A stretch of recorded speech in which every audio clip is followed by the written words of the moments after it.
ఆయిలేషన్ గురించి మనం చూస్తుంటాం. అంటే ఇప్పుడు ఒక ట్రెండ్ ఆయిల్ పెట్టుకొని నాకు చాలా అది కామన్గా చూస్తుంటాం.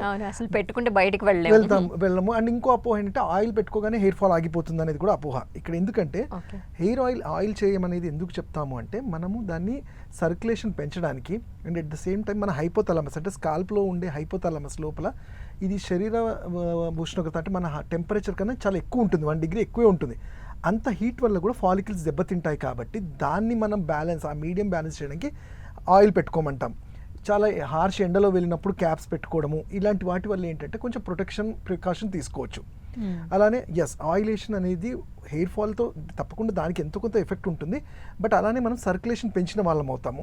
మీరు చూస్తుంటే ఎందుకు ఆయిల్ అప్లికేషన్ చేయాలి హెయిర్ ఫాలే కాకుండా ఎందుకు జనరల్గా చేయాలంటే ఇప్పుడున్న జనరేషన్లో ప్రతి ఒక్కరికి కోపము, ప్రతి ఒక్కరికి ఇరిటేషన్ ఉంటుంది. చిన్నదానికి కూడా ఇరిటేట్ అవుతుంది. ఎందుకంటే స్కాల్ప్ మనము పెంచేస్తున్నాం. ఆ దాన్నే ఆయుర్వేదంలో పైత్యం అంటాం. వీటి వల్ల కూడా ఈ స్కాల్ప్ అంటే ఉండాల్సిన సర్క్యులేషన్ ఉండకపోతే ఫాలికల్స్ అనేవి దెబ్బతింటాయి.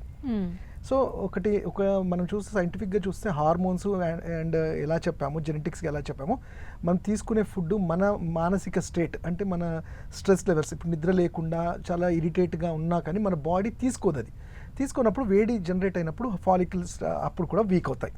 సో ఇది ఒక కారణంగా చూడొచ్చు హెయిర్ ఫాల్కి.